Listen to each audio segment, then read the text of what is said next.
leen di yenn loo xamante ne attanuñu ko. te Sénégal dans un futur très proche. Conseil constitutionnel dina fi andiwaat problème yu bëri.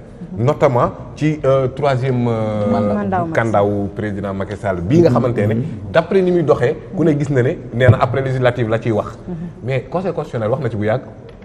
oui conseil constitutionnel wax na bu yàgg ne Macky Sall mën na am troisième candidature. bu leen fàtte bi mu ñëwee ne dafa bëgg a wàññi mandaawam de 7 à 5 ans. laaj conseil constitutionnel ne ko est-ce que mën na ko wàññi. conseil constitutionnel ne ko déedéet constitution bi nee na 7 ans ngay def. mais conseil constitutionnel dafa def li Thierno wax léegi nii maanaam di créer moom sa propre jurisprudence parce que dafa ne te sax boo defee mandat boobu noonu boo ko wàññee duñ ko comptabiliser dem leen xooli wat la décision du conseil constitutionnel bi ko Macky Sall laajee ndax moom mën na doon mën na def 5 ans wala daal boobu la valider troisième candidature en 2024 parce que foofu noonu bu ñu ñëwee la jurisprudence du conseil constitutionnel a déjà dit que ni comptabiliser wul ce mandat bi nga xamante ne 2012 ba 2019 la ñëw comptabiliser wu ko. donc loolu c'est déjà kon conseil constitutionnel boobu nar na tas Sénégal dans un futur très proche. mais du tas pas yaa ko réglé tout à l'heure l'esprit moom mooy nem deux mandats kenn mënu ko def pourtant conseil constitutionnel bi muy wax loolu. réglé nga ko yow bi muy wax loolu moom conseil constitutionnel il sait que la constitution même disait que nul ne peut exercer plus de 2 mandats consécutifs. C'est ça. xam na ne Macky Sall il a été élu sur la base d'une constitution qui limite les mandats à 2. bokkul woon ak Ablaye Wade da nga xamante ne bi muy ñëw en 2000. limité wuñu woon mandat yi. donc Ablaye Wade effectivement en 2012 son mandat pouvait passer parce que moom bi ñu koy fal 2000 boobu limitation mandat amul mi ngi am après son élection et que la disposition transitoire disait que il peut exercer son mandat. mais dafa joxe woon kàddoom te xam nga Sénégalais c'est là où c'est intéressant joxe kàddoom boobu noonu le professeur Ismaïla Madior Fall man maa ngi woon en première année de droit à l'université c'était en 2009-2010 à l'époque question mandat wu président posé wul woon mais man dama ko posé woon question ci biir amphi bi moom Ismaïla Madior mu ne effectivement le professeur Madior Fall avait dit devant tout l'amphi que ni mën na nekk Abdoulaye Wade bu demoon ba 2012 laajte mandat c'est ça luy valide lay doon mais xam nga lan moo ko invalider après nee na la parole du président de la République a une valeur constitutionnelle. Je retiens très bien cette phrase de professeur. La parole du président de la République a une valeur constitutionnelle. Ismaïla Madior Fall moom moo ko waxoon. donc le te yow ci étudiant mi mu ko waxoon. ci la bokk man maa ko posé woon question bi ci amphi bi.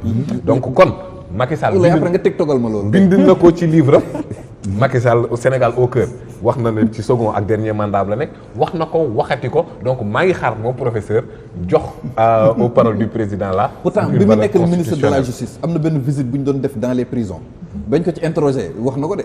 effectivement da ko wax nul ne peut faire plus de 2 mandats consécutifs. léegi nag je le répète une deuxième fois je le répète une troisième fois moom tranché na question bi ba pare. TikTok nañ ko. voilà wala ko TikTok. léegi man li ma bëgg a laajaale Thierno balaa moo dem parce que waa Aar Sénégal man xaw ma am na lu takk daal parce que coow li yëpp Aar Sénégal comment vous vous êtes organisé pour avoir une liste boo xamante ne li coow li bëri du investiture yi du parrainage bi du parité yéen vous avez fait pratiquement une copie parfaite lan mooy seen naka ngeen naka ko non parce que il y a une qualité de ressources humaines vraiment c'est ça il faut le reconnaître ci biir mais nag ils ne sont pas plus futés que non ils sont bien ak waa kii xam nga xam-xam ils sont bien mais tamit ñeneen ñi sont bien naka la ñu def ñoom xam rek parce que parité bi ak parrainage yeeg yooyu pour man du médiocrité ñeneen ñi de non mais Pape bu ñu ñaar da ngeen di sagal rek da ngay rafetal rek xam nga il faut que aussi dire la vérité kenn du répondre gis nga mbir dañ koy jàng dégg nga li muy expliqué non xam nga li ma bëgg a wax yow li wax c'est clair nee nga naka lañ def ñoom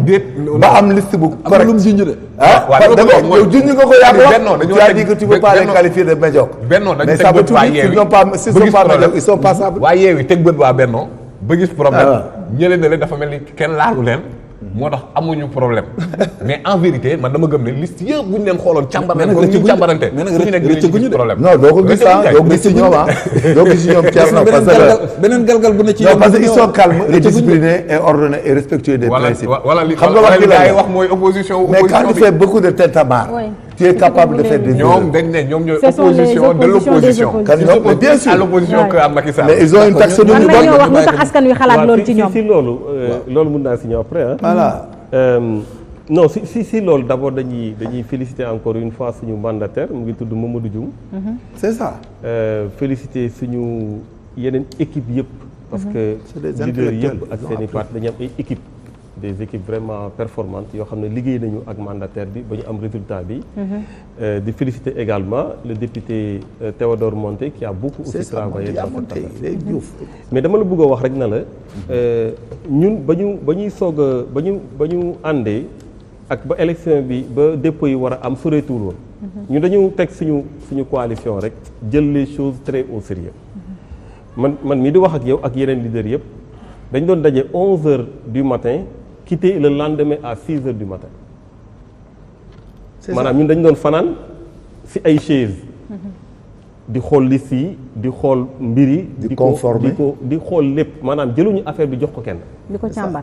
loolu d'abord mën naa la ko wax leader yëpp ma ñu nekk ci coalition bi fanaan nañu ensemble ñu toog di xool mbir yi noonu lay war a demee et cetera donc travail la boo xam ne d'abord dañ ko commencé ci parrainage yi parce que ñun ñëpp ku ci ne ci ñun dafa liggéeyoon comme si da ngay dem élection yow rek man dama déclaré woon sama candidature ne damay bokk ci élection yi. ba ma ko déclaré toutes les conditions yi ñu war a remplir dama ci commencé nekk. noonu la ko Abdourahmane Diouf defee noonu la ko Thierno Alassane defee noonu la ko Cheikh Omar Sy defee noonu la ko Juge Dème defee noonu la ko Monté defee noonu la ko Mariam Soda defee et cetera donc ba ñu dajaloo pour dajale loolu lu ñu liggéey mais réserve bu ñu amoon ci parrainage sax jéggi na day donc côté boobu amuñu si woon benn souci. Ensuite maintenant bien entendu loi bi dafa am yoo xam ne da nga ko war a respecter mais même si volonté respecter loi boobu tey on est forclos dans certains départements. Ah oui. Ah oui, parce que c'est des délais. C'est des délais. Il faut respecter les délais. Voilà doo def lenn ba yàqal sa bopp ci lépp. donc da ngay xool lan nga mën a def nga def ko. C'est ça. donc c'est comme ça qu'on a travaillé ba tey yàlla suturaal ñu ba coow li effectivement ñuy wax ci liste yi amul suñu liste. mais bëggoon nañ nga tontu ci pourquoi ci yenn ci askanu Sénégal di leen wooyee les opposants de l'opposition. waaw non mais ñenn ci askanu Sénégal d'abord il faut savoir les identifier peut-être que. mais la plupart du temps les influenceurs yi nga xam ne ñooy nekk ci kii bi ak saa soo leen defee sorti ci Yewwi ngeen di gën a dal que ci état bi. c'est le choix d'un objectif, c'est normal. peut-être que tontu leen loolu rek. peut-être que ñu bëri ay aawo yu fiiree ñaareel. voilà loolu la donc. xam nga loolu nit ñee ko mën a wax mais leaders yi mënuñu ko wax. parce que nit ñi fii xamante nañ kan mooy kan dama doon ba may ñëw rek ci yoon maa ngi dégganteeg Juge Dème di ko nuyu de passage xam ngeen Juge Dème nga xamante lu mu tekki ci réew mi fii ñëpp di ko citer en exemple dans la magistrature mu def lu mu def yëpp pour ay principes yi nga xam ne daf ko gëm tey mu nekk avocat di liggéey CPI war a am dem di dundal njabootam fii ma lay wax ak yow ça fait presque 1 mois muy wut rendez-vous pour am visa pour dem mënu ko am j'en profite pour le dire. ok ku mel noonu da nga koy naan yow da ngay ànd ak ma kii wala da nga kii c'est-à-dire que afam yoo xam ne xel daf ko xalaatul.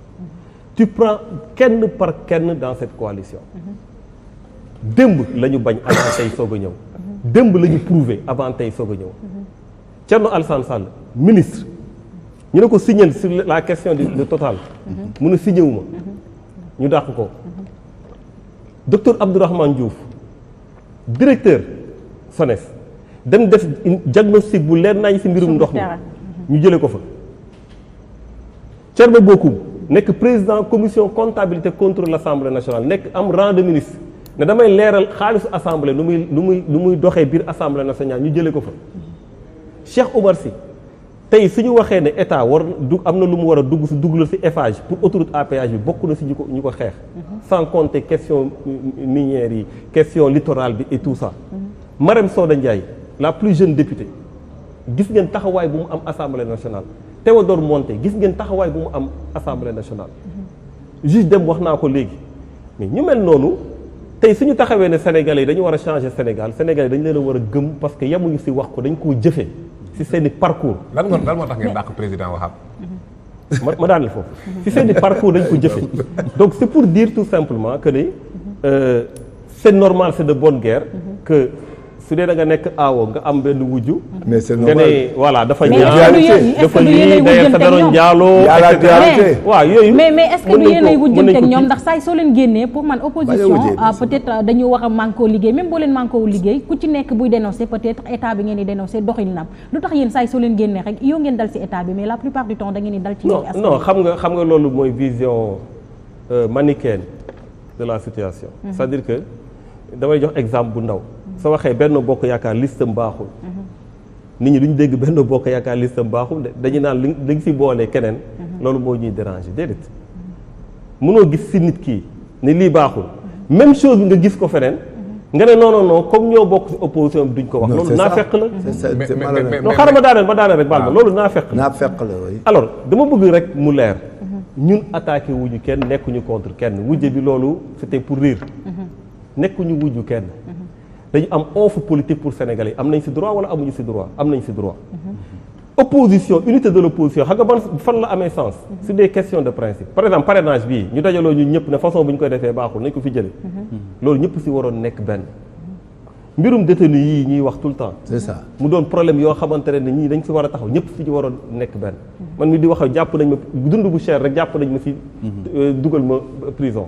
parce que taxaw nañ xeex ko loolu ñëpp dañ fi war a ànd nekk benn processus électoral pour sénégalais yi la ñëpp dañ fi war a ànd nekk benn mais quand il s'agit de dire nii laay xalaatee kii nii la xalaatee ku ne war na ko mën a nangul boppam et je pense que cette diversité là c'est plutôt une richesse maintenant soo ne man nii laay xalaatee ñu nangul ne na nii ngay xalaatee mais waroo wax ne kee aussi par force noonu lay xalaatee sinon du doon opposant ko man loolu aussi amul sens je pense que dañu bàyyi ku ne mu xam mu xool nan la gisee Sénégal nan la ban offre la am pour Sénégalais yi loolu moo am solo mais yow moom dafa mel ni honorable Thierno Bocoum yow postulat de départ Yewwi moom nga bañ dès le départ balaa Aar Sénégal di am sax yow génn nga def benn live bu musclé à l'endroit de est-ce que postulat de départ boobu nga xam ne àndoo ci moom moo la topp ba finalement. non dama lay préciser ne Yewwi aw ma fa lu dul ay xarit ak ay frères ak ay sœurs